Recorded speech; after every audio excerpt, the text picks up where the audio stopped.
पर मंचासीन हमारे महिला प्रदेश वरिष्ठ उपाध्यक्ष गोविंद सिंह जी और नारायण सिंह जी, हमारे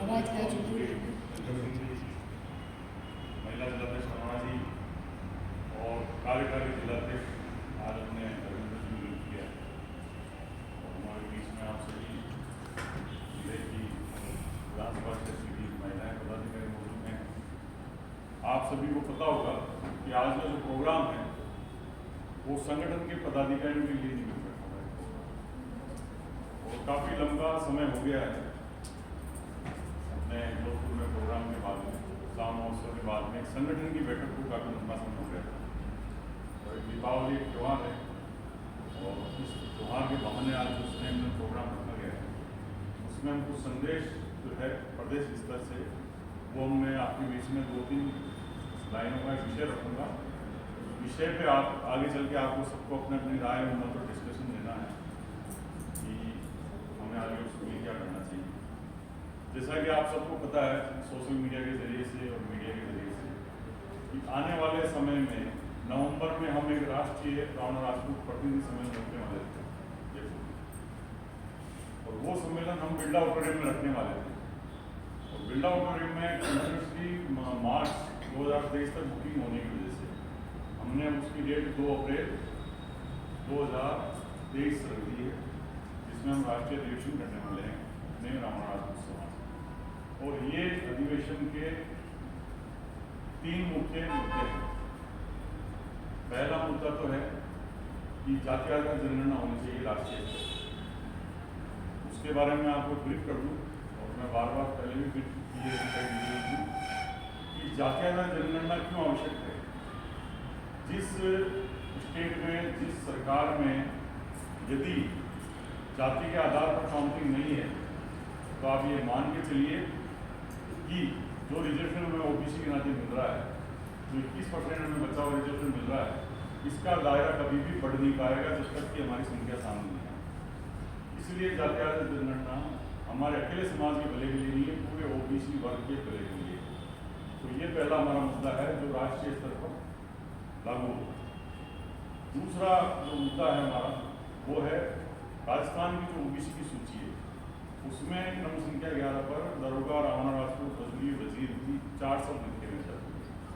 इन 4 में से 3 शब्दों को ब्रैकेट में करना है जो जाति सूचक शब्द ना होकर के पद सूचक शब्द है, जैसे दरोगा, वजीर और वजीर।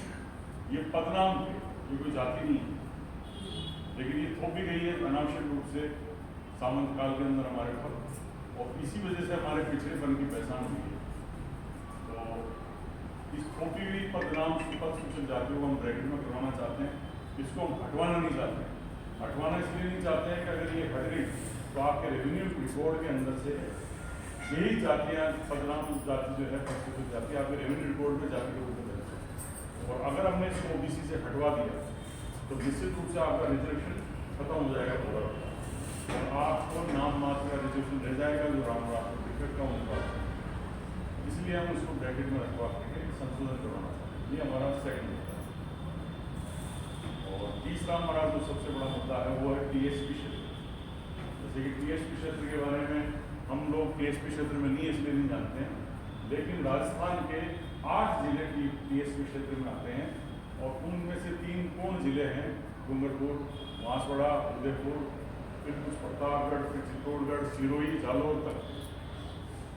इनमें जो पूर्ण जिले हैं टीएसपी में वहाँ रिजर्वेशन की एक अलग व्यवस्थाएं करी हुई है। ये भी केंद्र सरकार ने करी, इसमें स्टेट सरकार का कोई रोल नहीं है।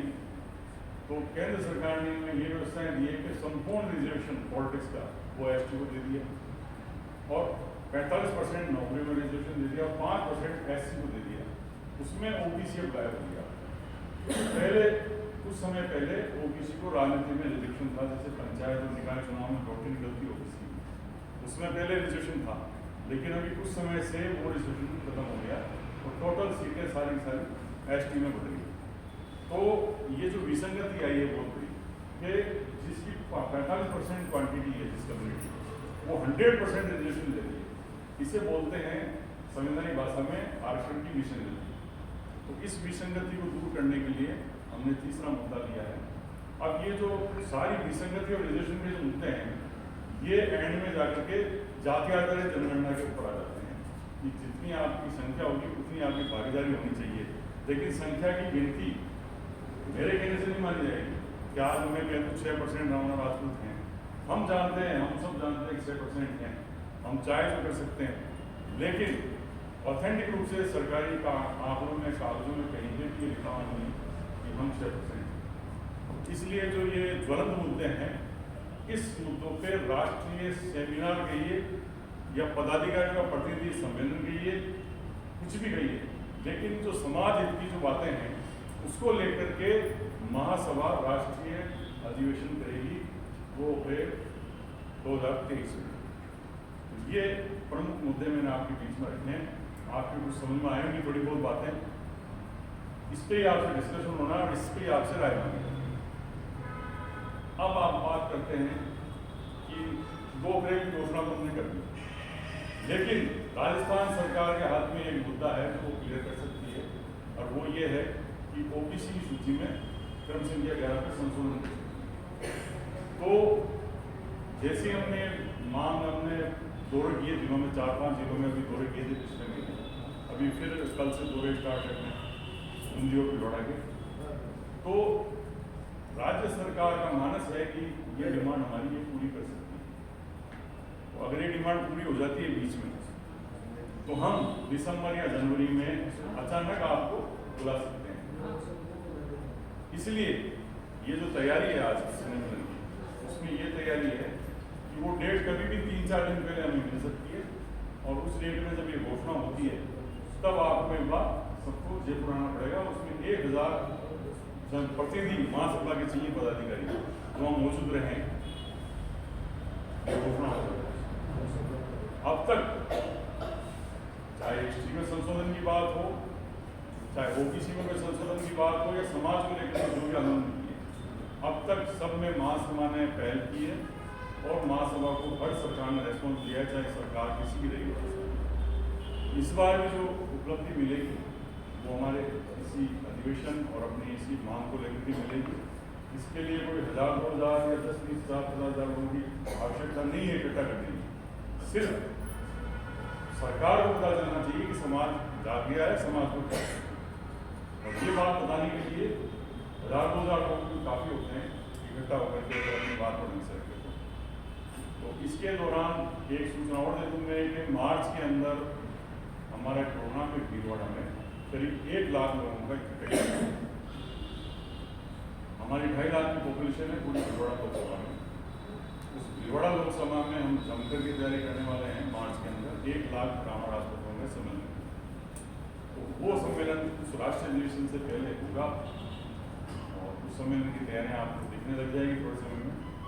उसके लिए भी जिस भाई बंधु उसमें भाग लेना वो तैयार रहे, कमर कसने, लेकिन पदाधिकारी जो भी हैं जिनके पास पद है वो हमेशा उसको तैयार और रेडी रहना चाहिए संगठन में, कहीं पर भी आने और जाने के लिए। इसलिए आप सब संगठन को समझें, जैसे भी उन्होंने बात बताई थी मोहन सिंह जी ने कि अनुशासन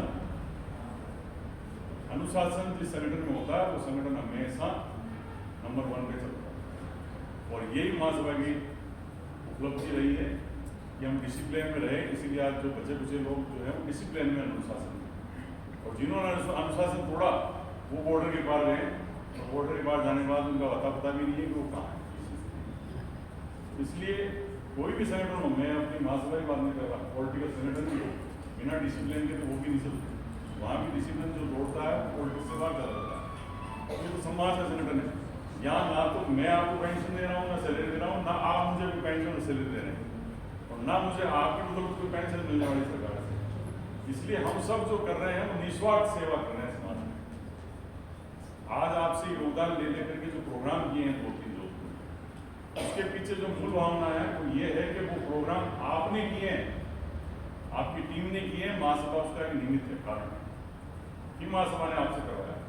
लेकिन आपको इस बात का एहसास है कि आपने 100 रुपये दिए या 150 रुपये दिए, 250 रुपये दिए, तो आपको इस बात का तो एहसास है कि मैंने जो पेमेंट दिया है मैंने उसका पे आउट का समाज में, संगठन में उपयोग किया है। तो ये जो संगठन के, वही संगठन कामयाब होता है जिसमें आप कर गया।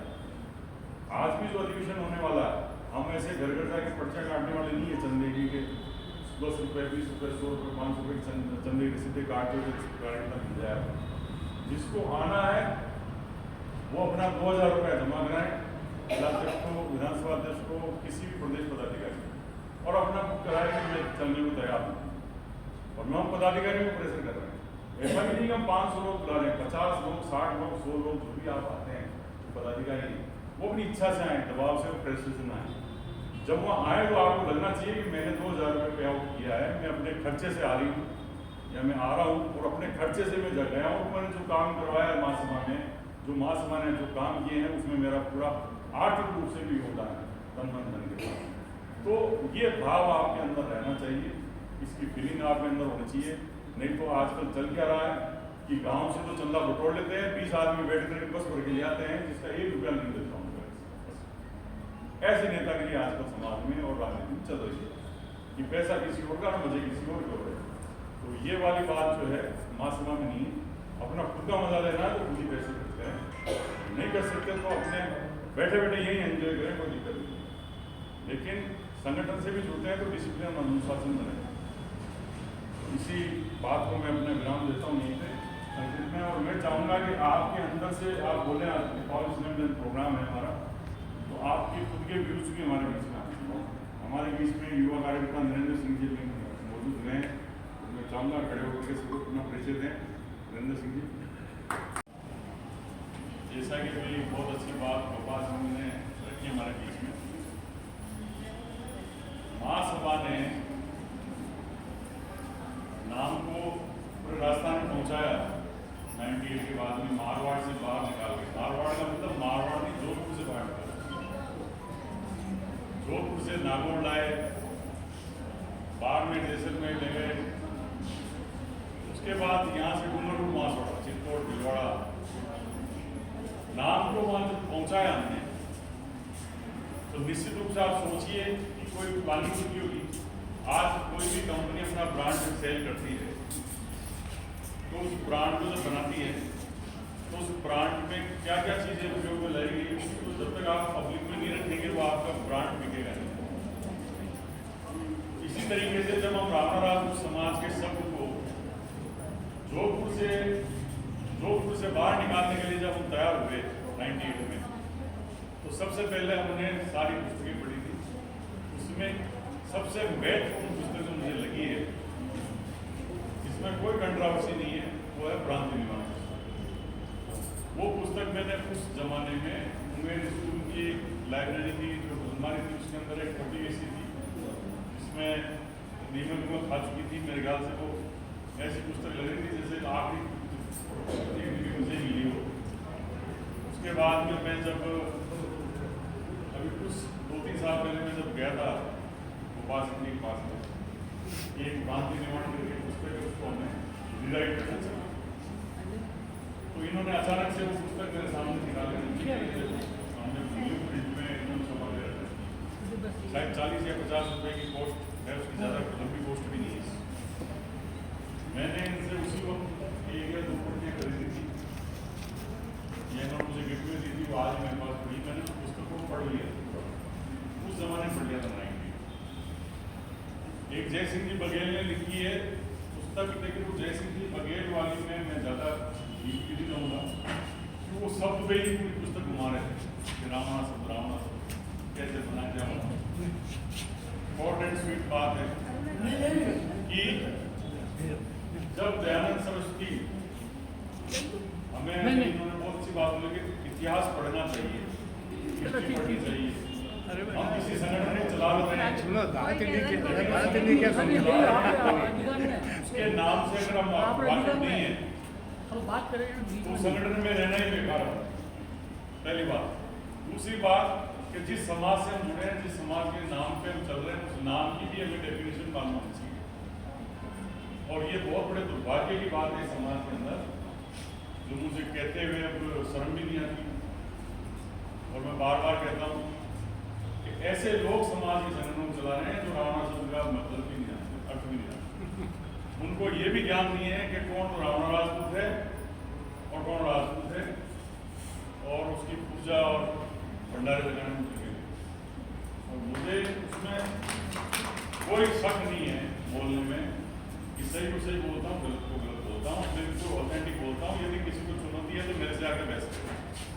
के मामले में कम से कम क्रांति निर्माण पुस्तक आप सबको पढ़नी चाहिए। और ये सौभाग्य की बात है कि उसका संस्करण जो है दोबारा उन्होंने नए रूप में निकाला गोपाल सिंह ने, वो इनके पास उपलब्ध है, गोपाल सिंह जी के पास, वो आप संस्करण दे सकते हैं। और पन्नेलाल चौहान ने लिखा। अब आपको याद होगा कि पिछले 17 जुलाई को पन्नेलाल सिंह जी की पुण्यतिथि का प्रोग्राम। अब आपको मैं बताऊंगा, जब हमने वहाँ पुण्यतिथि का प्रोग्राम हमने स्कूल में रखा था, तो हमें कई ऐसे युवा कार्यकर्ता उस वक्त मिले जो ये कह रहे थे कि हम तो आज पता चला कि स्कूली समाज की, क्या बोल रहे थे, ये स्कूल की समाज की नहीं। तो उमेद सीनियर सेकेंडरी स्कूल से ऐसा लग रहा था कि ये उमेद सिंह जी की स्कूल है और समाज के लोगों को हत्या लग गई, तो ये समाज के लोग यहाँ चला रहे हैं। उस स्कूल वालों ने भी आज तक उस स्कूल के बारे में कभी भी समाज को नहीं अवगत कराया, ना बता रखा है कि ये स्कूल किसकी बदौलत मिली। वो आज जो मेरे स्कूल है वो पन्नेलाल सिंह जी की बदौलत चल रही है और मिली भी समाज में। लेकिन पन्नेलाल सिंह जी की पुण्यतिथि तो दूर की बात है, उनके जन्मदिन भी उनको पता नहीं है स्कूल। और पुण्यतिथि का प्रोग्राम जब हमने रखा तो मातृ समिति में से एक आदमी या 2 आदमी आकर के बैठे थे, वो भाषण लेके चले गए। बोला आपने हमारा प्रोग्राम हमसे छीन लिया। मैंने कहा कोई नहीं छीना, टेंट का हिसाब आप ही करते ना, लास्ट में प्रोग्राम आपका ही वो उनके चल। तो क्या है कि प्रोग्राम छीन लिया, वो कर लिया, ये जोधपुर में बड़ी स्पेशलिटी है। मुझे इस बात में भी कहने में कोई संकोच नहीं है। जोधपुर में 22 संगठन तो पहले चल रहे थे, तीन संगठन वो खड़े हुए, बात नहीं, एक तीन और एक तीनों संगठन में एक ही आदमी जिलाध्यक्ष। अब तो बताओ ये कोई योजना है, कोई प्रोजेक्ट है, क्या है ये रामनाथ समाज कि हर कोई आता है और अपनी एक कोई फाइल लगा करके और बैठ जाता है ऐसे। और करना क्या है, समाज में आप लोगों की काम कर रहा है, पता है कि आपके कार्यकर्ता सुबह 9 बजे से झाड़ू लेके घूम रहे हैं। कल आया यहाँ पे, परसों आए, जो लोग आज आकर के बैठे हैं इश्यू पे दिल्ली से में साफ सफाई, उनको अभी का पता है। लेकिन इसके पीछे जो लोग लग रहे थे कल परसों से, टीम लग रही थी, वो सब चरण चला। इसी तरीके से सेनेटर खड़े होते हैं। ऐसे नहीं है कि कोई करा दिया हो, बाहर का आदमी, सब आपका ही पैसा नहीं होगा। मैं दूंगा, मैं सेनेटर से दूंगा, तो सब आपका ही पैसा, मेरा कोई पैसा देश को देने वाला। तो संगठन जो है वो त्याग से चलते हैं, लेकिन संगठन का चलाने का मजा जब आता है जब उस संगठन की जानकारी हमें पूरी। अब रामनाथ उत्सव की बात करें, पन्नेलाल सिंह जी ने पूरी पुस्तक और 2012 में सब का उपयोग होने लगा, प्रचलन में आने लगा जब आजादी से देने के बाद। और सबसे पहला संगठन है रामनाथ अखिल भारतीय रामनाथ महासभा, अखिल भारतवर्षीय रामनाथ महासभा, जिसका केंद्रीय कार्यालय पुष्कर। और पुष्कर में जो केंद्रीय कार्यालय था, आप कभी पुष्कर जाते हैं तो पुष्कर में एक समाज का मंदिर है, वो समाज के मंदिर में 4 जन आते हैं। अब आपको बात बता दूं तो वो मंदिर भी समाज के व्यक्ति ने डोनेट किया, लेकिन उस मंदिर के पुजारी और वहां के समाज के लोग आज तक उस व्यक्ति का नाम नहीं लेते हैं जिसने उसको डोनेट किया है। उसी से आप सीखा हो कि समाज में जो लोग काम कर रहे हैं ना, निरंतर ये प्रॉपर्टी को लेकर के बैठे हैं, वो कभी भी नहीं बताते हैं कि ये प्रॉपर्टी किसकी है या ये प्रॉपर्टी किसके बदौलत हुई है। अब आपके जोधपुर में जो गार्डन बिल्डिंग में जो मारवाड़ प्रांत का जो कार्यालय है, आपको पता किसने दिया? आपके जोधपुर व्यक्ति नहीं दिया, किसी ने दिया।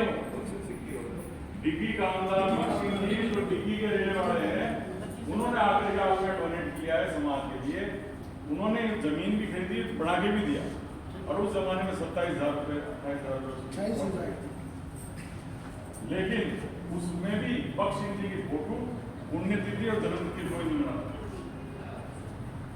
इसलिए समाज को उस नाम से पहचानते हैं जिस नाम से आप सब फिरते हो।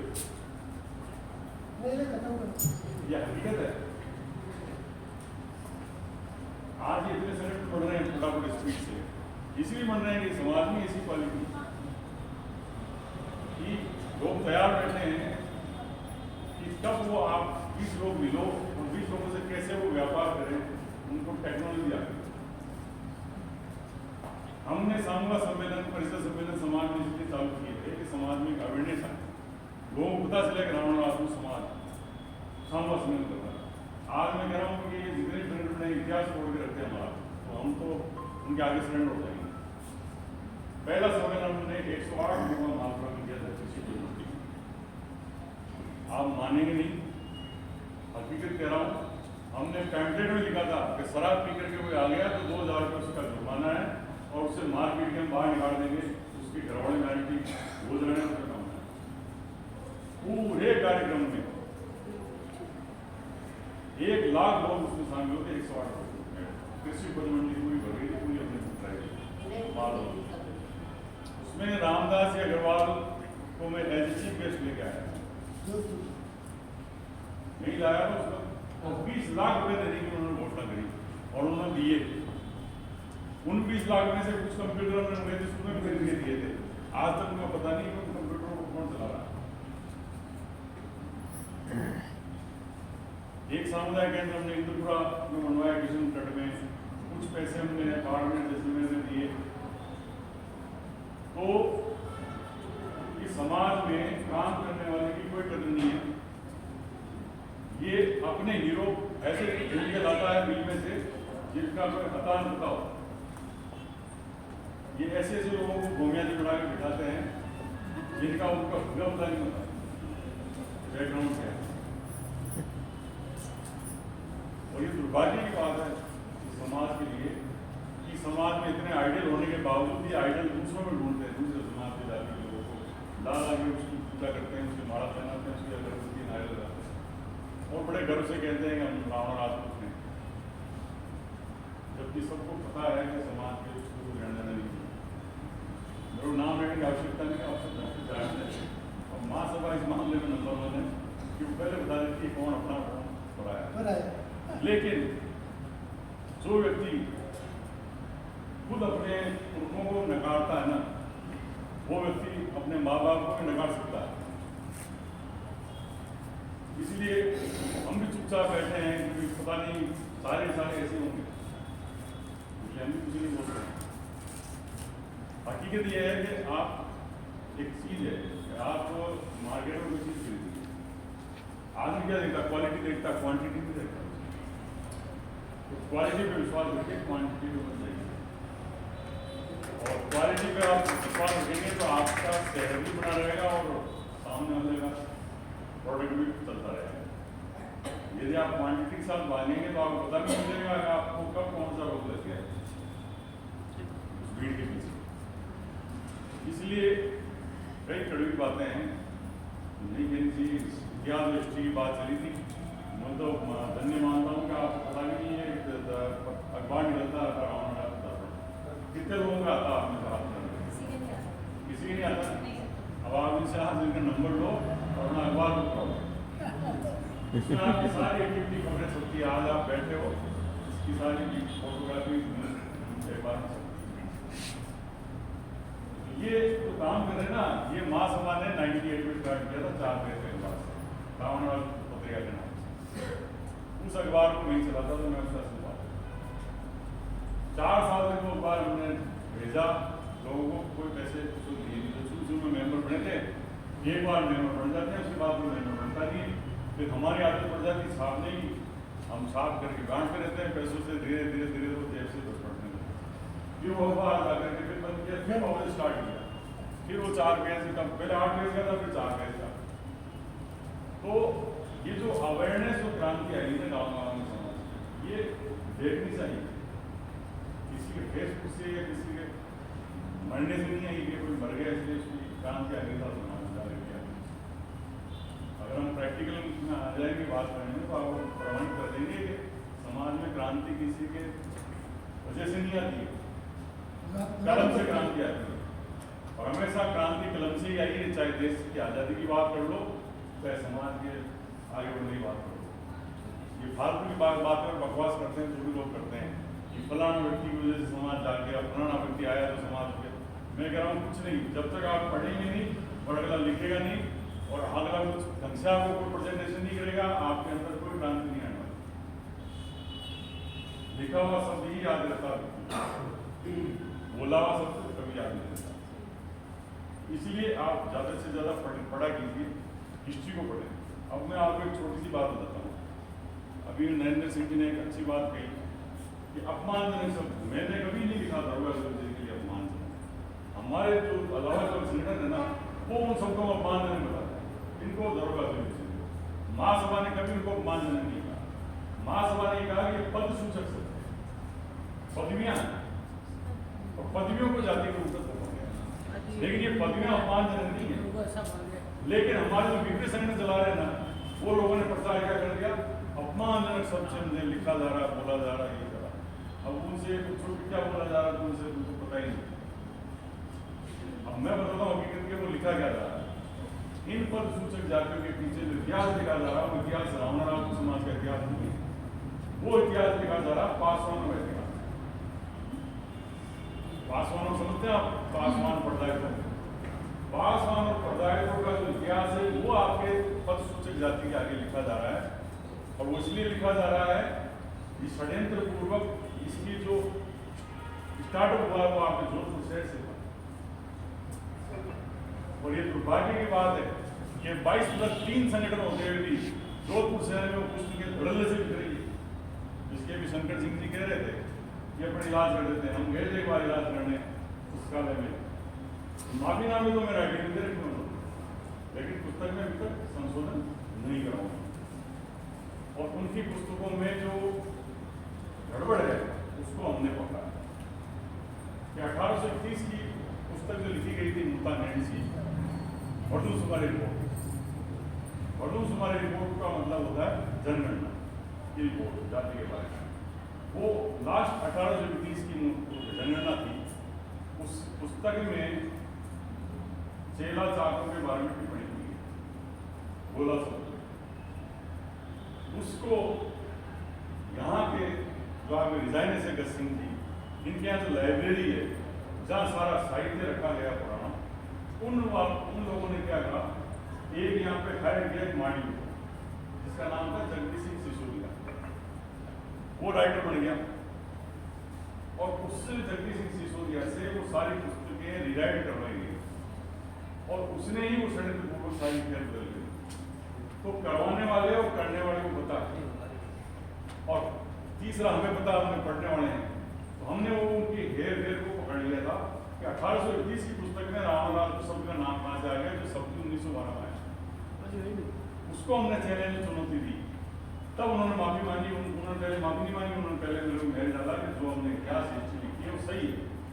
मैंने कहा तुम्हारी सही है तो ईट से बजा देंगे आकर के, तुम्हारे चित्र पहले तो सबको नींव से ही उठा के ले जाएंगे इतनी तादाद में। तो हमने उनको अपशब्दों में उनको धमकी दी, तो उन्होंने माफी मांगा। फिर हमने कहा आप मूल प्रति दिखाइए जो ओरिजिनल प्रति उसकी किताब की, वो ओरिजिनल प्रति इनके पास है, जिस दिखाते किसी को नहीं। वहीं पे बैठ करके लाइब्रेरी में मेजर हाईफाई लोग क्या जयंती मनाते हैं, क्योंकि राजपूत है ठाकुर साहब, क्योंकि उनको जागीरदारी मिल गई। अब आपको मैं पूरी डिफरेंस बता देता हूँ ठाकुरों में रामायण में क्या डिफरेंस है। कभी कोई पूछ ले आपसे सॉल्व करता है कि साहब राजपूतों में रामायण में क्या डिफरेंस है। सिर्फ एक डिफरेंस है राजपूतों में हमारे में कि जिनके पास जमीन रहेगी वो राजपूत है, जिनके पास जमीन नहीं वो रावण है। इसके अलावा और कोई परिभाषा आपकी नहीं, ठीक है ना। लेकिन इतनी बड़ी लंबी छोटी स्टोरी पढ़ते हो, सब पढ़ती है। अब जो व्यक्ति जिसको जागीर मिल गई ठाकुर हो गया, उनके पिताजी जो थे हरि सिंह जी, उनको देवली बाबू जी जागीरदारी ले वहाँ के जागीरदार, उनके लड़के हैं, एक मेजर थे सेना में, तो अंग्रेजों के लिए लड़ने गए। अंग्रेजों ने क्या करा कि जो उनके लिए मरता था अंग्रेज उसको प्रोत्साहित करते थे, तभी तो कोई मरेगा दूसरा। आज हम क्या करते हैं, आज प्रोत्साहन देते हैं, हमको पदक पुरस्कार मिलते हैं भारत रत्न के, वो प्रोत्साहन के लिए तो दिया जाता है कि आप ये काम कर रहे हो, इसलिए दिया जाता है। तो सेना में जितने मेडल होते हैं कर्नल के आगे वो इसलिए है कि भाई तू कम मरे और तेरा एक मेडल और लगे। तो वो मरने के लिए जब संघर्ष करता है तो फिर मेडल पे मेडल मिल जाता है। तो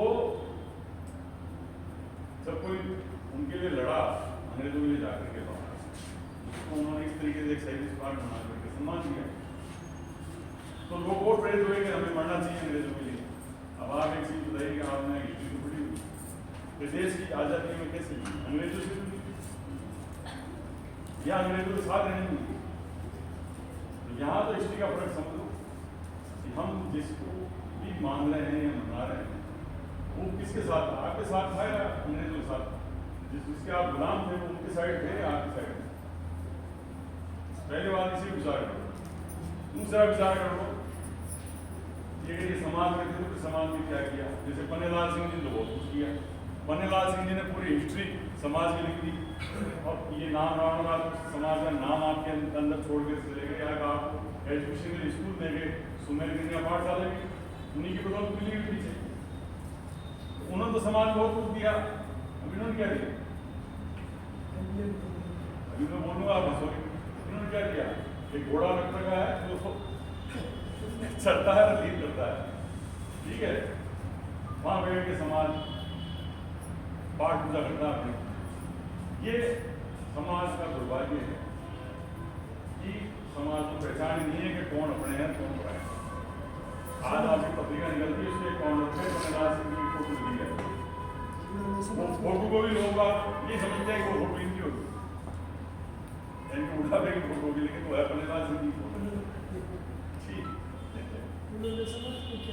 लेकिन समाज पूछता ही नहीं है कि हम ये चीज लाए हैं, तो आपको पूछना चाहिए कोई आप क्यों लाए। आप सिलेंडर चला रहे हो तो आपको पूछना चाहिए आप क्यों चला रहे हो। आप प्रश्न ही नहीं करते हो तो हम बताते नहीं है। हम जबरदस्ती बताते हैं तो फिर आप बोर होते हो। इसलिए क्या कई बार जबरदस्ती बताना पड़ता है। जब दो आदमी बहस चलती है तो तीसरा जबरदस्ती अपनी बात रखता है, वो जबरदस्ती में इतिहास और हिस्ट्री की बात करते हैं। बाकी प्रश्न करने चाहिए आपको। जहाँ भी आप बैठते हैं, जिस भी संगठन और कार्यक्रम में बैठते हैं, उस कार्यक्रम का एजेंडा जानना चाहिए कि हम जहाँ जा रहे हैं उसका एजेंडा क्या है और वहाँ जाने से लाभ क्या होने वाला है समाज। लाभ और हानि पूछना चाहिए ना। आप मार्केट में भी जाते हो सामान खरीदते हो तो उसमें तो नहीं किसी रुपये ले रहे हो तो इसकी ओढ़ने की क्वालिटी और कब तक चलेगा ये कपड़ा कैसा। तो आप लोग क्या है कि समाज पूछता ही नहीं है किसी अंधभक्त होकर के भेड़ चाल। इसका मतलब है कि हम एजुकेशन में बहुत पीछे हैं, शिक्षा के स्तर पर हम बहुत पीछे हैं। जबकि इतिहास और हिस्ट्री ये रही है हमारी कि हमारे पास शिक्षा के अलावा कुछ था ही नहीं। शिक्षा के अलावा फिर जो थी वो नौकरियां चाकरियां थी तो हम करते थे, क्यों मजदूरी में करनी पड़ती थी क्योंकि आपके बड़े भाई साहब ठाकुर साहब बड़े बैठे थे और आपको जो है संपत्ति से प्रॉपर्टी से वंचित करते गए और आप नीचे चाकरी करते गए। एक लैंग्वेज की परिभाषा है पहली पीढ़ी छात्र की और तीसरी पीढ़ी छात्र। ये सुना होगा अभी आप पुराने को बैठे नहीं सुना। ये एक लाइन में समाज की डेफिनेशन, इसमें एक समाज की नहीं है, उसमें राजपूतों की डेफिनेशन है। पहली पीढ़ी छात्र की और तीसरी पीढ़ी छात्र। अब वो कैसे होती थी मैं समझाऊंगा तो आपके समझ में आ जाएगी। तो प्रयास करता हूँ समझाने का। ये भी एक घंटे का वीडियो लॉन्च किया था मैंने कल, आपने देखा हो देखना नहीं, उसमें पूरा समझाया मैंने कि कोई भी व्यक्ति है पुराने जमाने में, आज तो क्या है बंटवारा हो जाता बेटी में प्रॉपर्टी, लेकिन पुराने जमाने में पिता की मुखिया की डेथ के बाद में सारी प्रॉपर्टी बड़े बेटे को मिलती थी। बाकी 3 या 4 जो भी हैं, 2 या 1, वो उसको कोई प्रॉपर्टी नहीं मिलती, तो वो प्रॉपर्टी से वंचित हो जाता। पहली पीढ़ी गई और एक नीचे के 2, 3, 4 नंबर के भाई वंचित हो गए। अब वो जब उसकी डेथ होती दूसरी पीढ़ी में, तो वो जो उसके काका थे वो तो वंचित पहले हो गए, अब उसके सगे भाई वंचित हो जाते। तो दूसरी पीढ़ी में कौन वंचित हुए? उसके भाई तो हुए जो उसके काका और काका के लड़के, वो भी साइड में हो।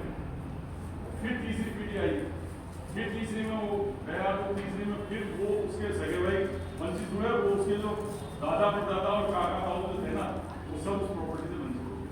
अब आप सोचिए कि जिसके पास जागीरदारी रही होगी, जमींदारी रही होगी, अब वो जमींदारी जागीरदारी कहाँ है? वो तो वही नौकरी कर रहा है। इसके जो प्रथम लड़का है ठाकुर साहब से। तो ऐसे नौकरी करते करते ये समाज पीड़ित होता गया और विघटन होता गया। तो अब जो रिश्ते होते थे, सामाजिक रिश्ते उस जमाने में, वो रिश्ते भी लेवल के हिसाब से होते थे। ये साहब जिसके पास जागीरदारी है, बड़ा ठाकुर साहब के रिश्ते ठाकुर साहब से, और जागीरदारों के रिश्ते जागीरदारों से, राजाओं के रिश्ते राजाओं से। आज भी यही परंपरा है इनडायरेक्टली के जैसा पैसों का स्टेटस होता है आदमी का, उससे उसी हिसाब से लड़की लड़की मिल जाते हैं। अब तो ऐसा बोल आने वाला है जो मैंने आज सुना है कि इंजीनियर लड़का है और इंजीनियर लड़की है, शादी भी देखेंगे, वो इंजीनियर है तो इंजीनियर से शादी करेगी। जैसे हरिजनों में और ब्राह्मणों में शादी होने वाली है आज जोधपुर में, ठीक है ना। हरिजन लड़की और ब्राह्मण लड़का शादी होती है, दोनों इंजीनियर। तो ये स्टेटस से सामाजिक आने वाले इसमें आश्चर्य वाली बात नहीं। तो हम हमारे जिस इतिहास में है ना, हम उसी में रहेंगे। आप और मैं आज मैं लिखूंगा ठाकुर या महाराजा फलाना सिंह जी हैं, मुझे कौन मानेगा? कोई नहीं मानेगा। लेकिन रावणा लिखूंगा तो तुम मान लेंगे कि तो जो आप हैं उसको आपको स्वीकार, सामने वाला मदद कर देगा और पीछे वाले को कटेगा। लेकिन आप जब नकली बनेंगे तो आपका पीछे वाला आपको उससे भी नीचे गिराएगा। यदि आप गलती से किसी को बोल देंगे तो आज वो पीछे से गएगा, ये बोला इससे नीचे नहीं गिरा सकता। तो प्रैक्टिकल बात है। अब मैं आपको गोला शब्द पे भी क्लियरिफिकेशन कर देता हूँ। ये गोला शब्द भी गलत नहीं है, सुनना भी बात। गोला शब्द भी गलत नहीं है। गोला शब्द गुलामों के लिए प्रयुक्त होता है। ये मुगल और अरबी शब्द है। ये क्या था कि चेला दास, चेला चाकर, ये भी शब्द आपको सुना, दास चेला चाकर। आज फोर्थ क्लास जितने में लगे हुए ऑफिस है, चपड़ा जी उस जमाने के दास चेला चाकर थे, उनको मुगल गोला बोलते। और एक पूरे बड़े झुंड में जो ये होते थे उसको गोल बोलते। ये आज भी आपके मारवाड़ में ऊँटों का घोड़ा है, ऊँटों का झुंड आ रहा है, ऊँटों का घोड़ा है। अब ये गाली कैसे बना तो सुनिए। अव्वा जो ठाकुर था, हमारे यहाँ 22 रियासतें थी और 3 ठिकाने थे। उन 3 ठिकानों में एक अव्वा ठिकाना था। अव्वा ठिकाना के जागीरदार उसी जागीरदार से लड़ रहा था, तो वो घायल हो गया और गिर गया। उनमें से एक सैनिक जो घुड़सवार था, उसने आके खबर दे दी रावड़े में आकर के साहब जागीरदार साहब पधार गए। पहले ऐसे बोल नहीं सकते थे कि मर गए, पधार गए। अब उसने बोल दिया आकर के, उसने उसकी वाइफ ने अपने छोटे बड़े पोट फाड़ के बड़ा दाना चालू कर दिया। थोड़ी देर में वो ठाकुर साहब वापस आ गए, घायल अवस्था में पड़े। आए तो उन्होंने जब नजारा देखा कि सारे धो रहे हैं, तो ठाकुर साहब ने कहा कि क्या हो रहा? तो उन्होंने कहा कि साहब ये गोला आया था। और उसने कहा कि ठाकुर साहब बता देंगे। उन्होंने कहा उस गोले काय का आया, उन्होंने घोड़े का आया। उन्होंने गुस्से में कहा कि आज से घोड़े से गोले का तलाक का मतलब आज से कोई गोला घोड़े में नहीं बैठेगा और इन घोड़ों पे कोई भेटी नहीं गिरेगा। गुस्से में उन्होंने फतवा जारी की और उन्होंने एक बकायदा नोटिस निकाला, जैसे गजट निकालती है ना सरकार, गजट नोटिफिकेशन, ऐसे गजट निकाला अव्वा ठाकुर ने। आज के बाद से अव्वा ठाकुर में कोई भी गोला घोड़े पे बैठा विकेट तो मारना और इस पर विश्वास मत करना है, सब हराम होते हैं, ये हराम ही होते हैं। जितनी गालियां उनको लिखी थी ना, उन्होंने सब की आगे लिख करके और फतवा जारी किया और गजट जारी कर दिया। वो गजट जो शब्द है, जो पोस्ट है, वो गाली बनी है। अब आज इसको जो हर कोई हराम कोई करता है या कोई गलत काम करता है तो अपने मुंह से भी निकल जाता है कि ये चला। तो ये गोला शब्द जो था, ये कैसे गाली था। तो ये सारी चीजें आपको भी पता चलेगी जब आप पढ़ोगे। तो ऐसी किताब पढ़ोगे तो किताबों में नहीं है, हिस्ट्री में नहीं है, आपको लेनी पड़ेगी किताब। तो बड़ी रोचक इतिहास और हिस्ट्री रही है। इस समाज को समझने वाला कोई नहीं है। इस समाज को जैसा पुस्तकों में लिखा है ना, वैसा ही आपको समझाया जा रहा है और वैसे ही आप समझ करके यही काम कर रहे हैं अभी तक भी। अब आप सोचोगे जब हम ये सब यहाँ से हम मारवाड़ जुमले को ले गए थे ना, तो ये सारी हिस्ट्री हम बताते थे जब वो रावणा शब्द मानते, ऐसे रावणा शब्द नहीं मानने लगे कोई भी। भीलवाड़ा चित्तौड़ उदयपुर बांसवाड़ा में साहब गाँव ना जय श्री राम आप में से कोई निकले साहब यहाँ से और वहाँ जय श्री राम बोला वो जय श्री राम बोलने लगे। ऐसा कुछ नहीं। ये सोशल मीडिया पे 4-5 हज़ार लोग हैं करके वो इसको शुरू जय श्री राम का निर्देश करते वो उसके बारे में जानते नहीं। और उन्होंने जो नेता पैदा किए हैं इंटरनेशनल और नेशनल लेवल पे उनको भी पता नहीं। वो बेचारा दुपट्टा गाल में घूमते हैं ये लोग आए हैं। अब आपको पता है कि मैं तो मेरे किराए से आया हूँ, ये जो आपको नाश्ता मिल रहा है सब आपके डोनेशन के पैसे से मिल रहा है। लेकिन हमारे ऐसे ऐसे नेता है जो आपके डोनेशन से सिक्योरिटी गार्ड लेके घूमते हैं। आपके डोनेशन से सिक्योरिटी गार्ड लेके वो घूमते साथ में खुद तो घूमते अपनी सपनी के भी लिए सिक्योरिटी गार्ड लेकर। और सिक्योरिटी गार्ड की जो रेट है ना एक दिन की 11,000 रुपये है। और वो सारा अब वो बड़े बड़े आयोजन और बहुत बड़ा इंटरनेशनल नेशनल लेवल के नेता है उनको सिक्योरिटी चाहिए। अब मैं पूछता हूँ मेरे पूरी जगह बॉडीगार्ड आते हैं क्योंकि आपके बीच में हज़ारों लोग प्रोग्राम होते हैं बॉडीगार्ड लेकर आए। लेकिन इन लोगों को क्या खतरा है समाज से जो बॉडीगार्ड लेंगे? या तो आप क्रिमिनल हैं या तो समाज क्रिमिनल है या फिर वो खुद क्रिमिनल, उसको मरने का खतरा है इसलिए वो सिक्योरिटी गार्ड लेंगे। तो आप समझिए कि वो या तो अपराधी है बहुत बड़ा, और या अगर आप अपराधी हैं तो आप उसको मार देंगे। दोनों में से एक निर्णय करिए। तो ये जो अपराधियों के बीच में जो समाज खेल रहा है ना और आप लोग एक लेबर के पीछे भाग रहे हैं, उसी से समाज का बेड़ा कर दूसरी बहुत बड़ी खूबी है इस जयपुर जिले में, तो राजस्थान में कहीं नहीं है, 25 जिलों में वो संगठन चला है। कभी संगठन में कोई शिकायत नहीं आती, सब संगठन में काम करो, माँ सभा काम करो, कभी कोई झगड़ा नहीं उनमें किसी पद या नाम।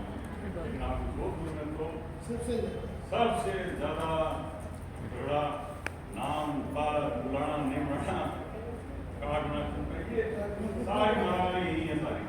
इसलिए हमारी कई संगठन सबके संगठन चल रहे हैं।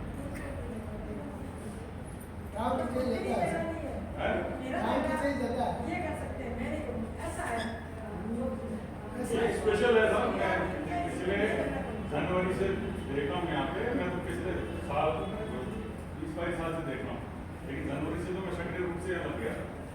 मैंने सोचा कि वार्ड स्तर पर संगठन को फैलाना, लेकिन वार्ड स्तर पर जैसे संगठन को फैलाना स्टार्ट किया ना झगड़ा चालू हो गया और वो झगड़ा हुआ तो हमने संगठन को समेटना चालू किया। आज समेटते हमने दो जो ग्रामीण और शहरी क्षेत्र बनाए थे वो आज उनको ये करना पड़ा। तो ये समेट रहे हैं तो हमें पता है काम करने वाले नहीं।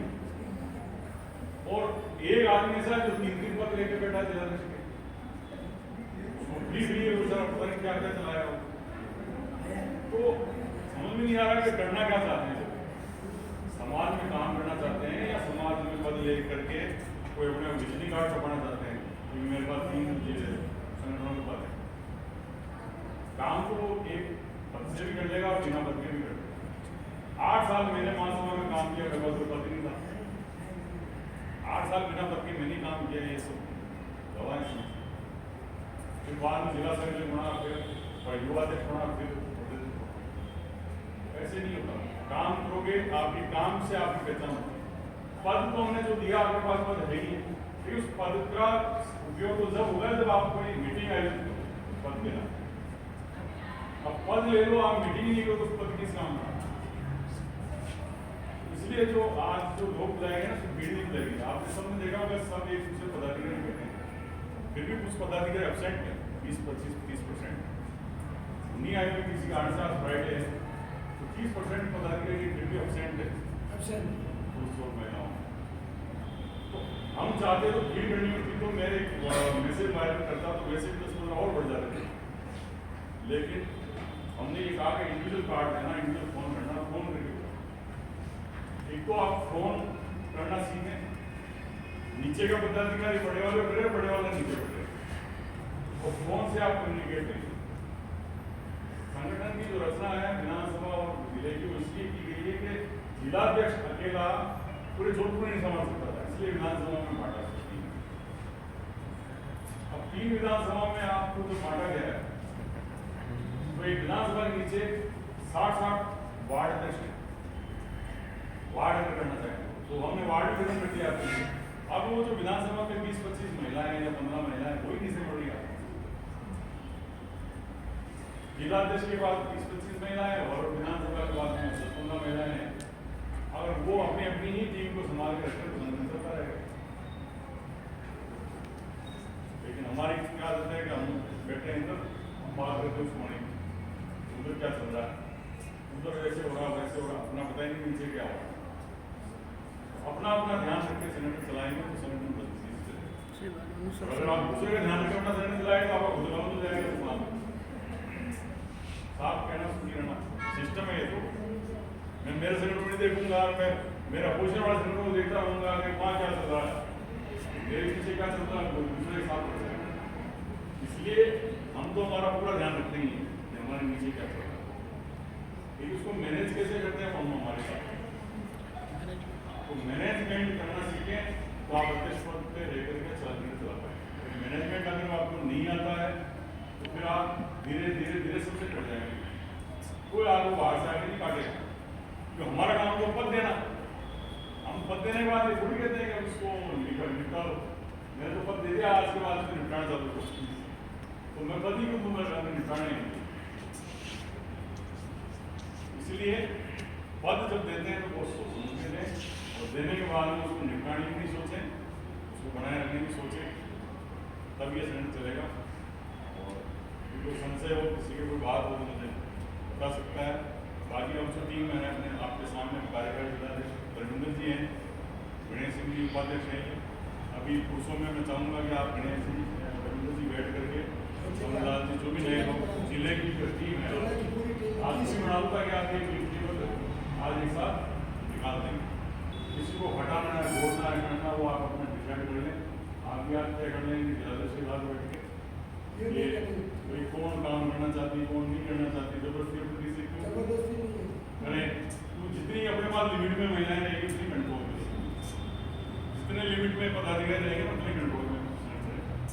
अनलिमिटेड आप बना लोगे आप कंट्रोल से बाहर हो जाएगा। तो आज आपको पता चल जाएगा कि दीपावली स्नेह मिलन में कौन किसका क्या यूज था। मैं वीरेंद्र रावणा, प्रदेश अध्यक्ष अखिल राजस्थान रावणा राजपूत महासभा। आज जोधपुर जिले में दीपावली स्नेह मिलन के इस शुभ अवसर पर आगामी राष्ट्रीय रावणा राजपूत प्रतिनिधि अधिवेशन को लेकर के चर्चा हुई और इस अधिवेशन में जो प्रमुख मुद्दे हैं रावणा राजपूत समाज के, उसमें हमारा प्रमुख मुद्दा है कि राष्ट्रीय जनगणना के अंदर रावणा राजपूत समाज सहित सभी की जाति आधारित जनगणना हो।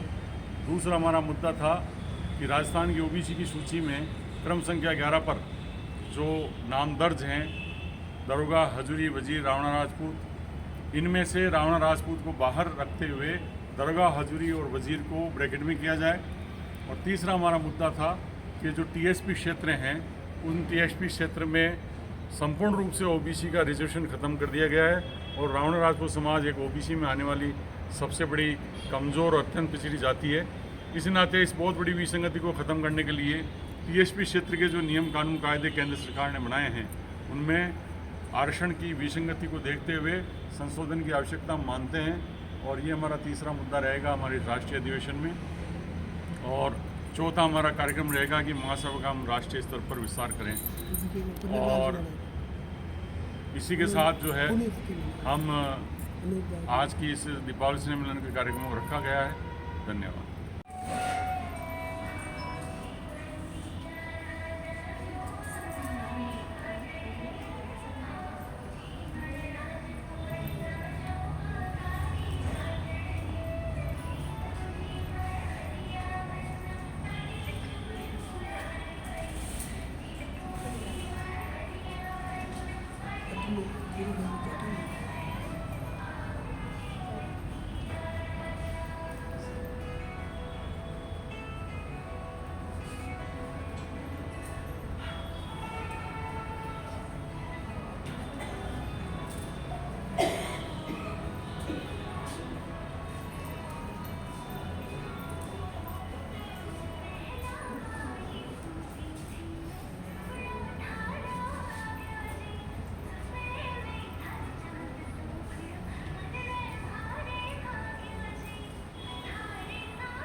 जिम्मेदारी निभाऊंगी। Very good. मैंने निभाया अपनी जैसे जैसे अरुणा जी की और सर की जो भी मैम की रहेगी गवर्नमेंट के यहाँ पे चलना है, यहाँ पे आगे वहाँ पे मैंने अभी तक तो 100% निभाई है और आगे भी निभाऊंगी। और रही जयपुर की और नोएडा की बात, तो उसके लिए मैं ऐसी हूँ, मैं अपना काम निभाऊंगी। उसमें ना आने के लिए तैयार हूँ। Very good. हाँ नहीं आपके बात बड़ी है। टीम मेंबर आप तो खुद आएंगे, हाँ। टीम मेंबर और साथ लेके आए। अगर हाँ। संख्या दिखानी है हाँ नहीं वो तो अपन कर देंगे। एक संख्या तैयार नहीं दिखानी है तो संगठन कार्यकर्ता तो चलने हैं। पदाधिकारी कह रहे हैं सारे चले। संख्या अगर बढ़ानी है हाँ, तो वही अपन वैसे। उस हिसाब से बात करेंगे। 4 आदमी 5 आदमी अपने साथ लेके निकले। ऐसा है, एक मिनट तक ऐसा अगर शादी पूरी हो गई या बीच में अगर होगा तो फिर मैं आऊँगी जरूर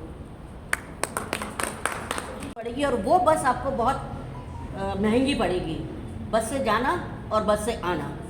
इसलिए अच्छा ये है थोड़ा सा सोचें आप। हाँ आपको लगता है कि ऐसा है तो मानते हैं इस बात को भी, लेकिन आप अगर बस के प्रति अर्पण करते हैं, ऐसे हाथ रखते हैं, ऐसे नहीं रखते कभी भी। भगवान के पास भी जाते हैं ना तो दाम दाता इस तरह से रहता है और प्रसाद लेने वाले इस तरह से जैसे संघ की तरह अपने अंगूठे को और दबा के और ले, जिससे क्या होता है कि इसमें धन दौलत वगैरह आपके पास और कभी बीमारी नहीं आएगी। मैं मेरी जिंदगी में कभी आज किसी भी डॉक्टर को 5 रुपये जब 5 रुपये फीस थी उस टाइम से आज तक किसी को पैसा नहीं दिया। क्यों? जो आत्मविश्वास और जो ये शब्द है ना इसके ऊपर जो निर्भर रहेगा ना वो जिंदगी में कभी भी बीमार नहीं पड़ेगा और कभी भी किसी को तकलीफ नहीं आएगी और आने वाला समय आपका भविष्य भी अच्छा रहेगा। अगर आपने थोड़ी इधर कर दी थोड़ी उधर कर दी तो आप समझ लो आपका ये डाउनफॉल हो जाएगा। आंखों देखा हाल मेरे साथ हुआ ना, मैं उस सबको देख रहा हूँ और भगवान से यही करूँगा 25 साल में और यही रहूँगा। इससे पहले मेरे नहीं जाने वाला हूँ। इसलिए मैं आपको कहता हूँ ये शब्द जिसके पास होगा और अनुशासन होगा वो आदमी कभी भी बीमार नहीं पड़ेगा और नहीं कभी किसी को तकलीफ देगा। सेवाभावी होगा, फिर आपकी इच्छा जो आप लोग करो आपकी इच्छा के मुताबिक करो। हमारा तो यही करना है बस इतना कहना।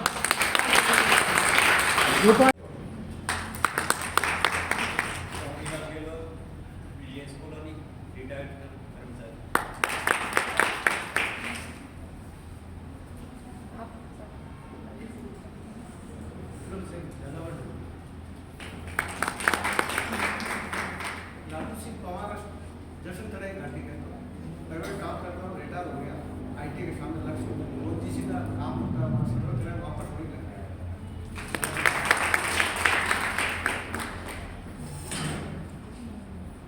सभी मेहमान का अभिनंदन स्वागत है।